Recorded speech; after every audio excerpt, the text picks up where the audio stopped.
సంక్రాంతి పండుగ సందర్భంగా private bus యాజమాన్యులు ప్రయాణికుల నుంచి అధిక ఛార్జీలు వసూలు చేస్తే ఊరుకునేది లేదని రవాణా శాఖ ఉప కమిషనర్ శ్రీధర్ హెచ్చరించారు. కాకినాడ జిల్లాలోని బాలాజీ చెరువు సెంటర్లో వివిధ ప్రైవేట్ బస్సులను రవాణా శాఖ అధికారులు తనిఖీలు చేశారు. ఈ తనిఖీలో ఫిట్నెస్ లేని పలు బస్సులను గుర్తించారు. అనంతరం ఆయన మాట్లాడుతూ ప్రభుత్వం సూచించిన ధరల కంటే అధిక మొత్తంలో టికెట్లు ధరలు వసూలు చేసే బస్సులను సీజ్ చేసి చట్టపరమైన చర్యలు తీసుకుంటామని శ్రీధర్ హెచ్చరించారు. మనందరం కూడా అందరికీ తెలిసిన విషయమే. పేపర్లో కూడా అన్ని చోట్ల అన్ని ప్రచార మాధ్యమాల్లో కూడా మనం చూస్తున్నాము.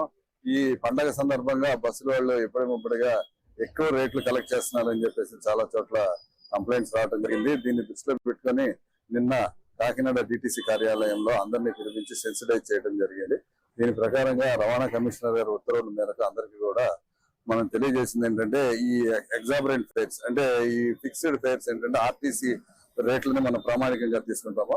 వీటిని ప్రకారంగా మన కాకినాడ నుంచి వేరు ప్రాంతాలకు వెళ్ళేవి తిరిగి వచ్చే వాటికి ఆర్టీసీ వారు ఇచ్చిన రేట్లకి మాక్సిమం అంటే సీజెడ్ రేట్ అంటే దానికి టాప్ రేట్ వచ్చి 50% దాటి ఉండకూడదు.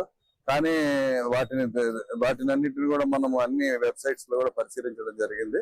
వాటిలో 3,000 నుంచి 5,000 వరకు కూడా హైదరాబాద్, కాకినాడ, బెంగళూరుకి అయితే 4,000 నుంచి 6,000 వరకు కూడా వాళ్ళు రేట్లు పెట్టడం జరిగింది. వీటినన్నింటినీ గుర్తించి వాళ్ళు ఎవరైతే సర్వీస్ ప్రొవైడర్స్ ఉన్నారో వాళ్ళందరికీ కూడా నోటీస్ ఇవ్వడం జరిగింది.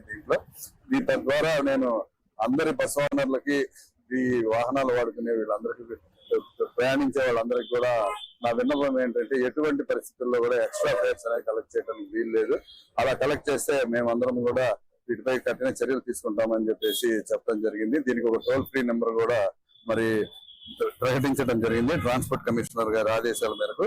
ఈ టోల్ ఫ్రీ నెంబర్ వచ్చి 9281607001 నెంబర్ కూడా మేము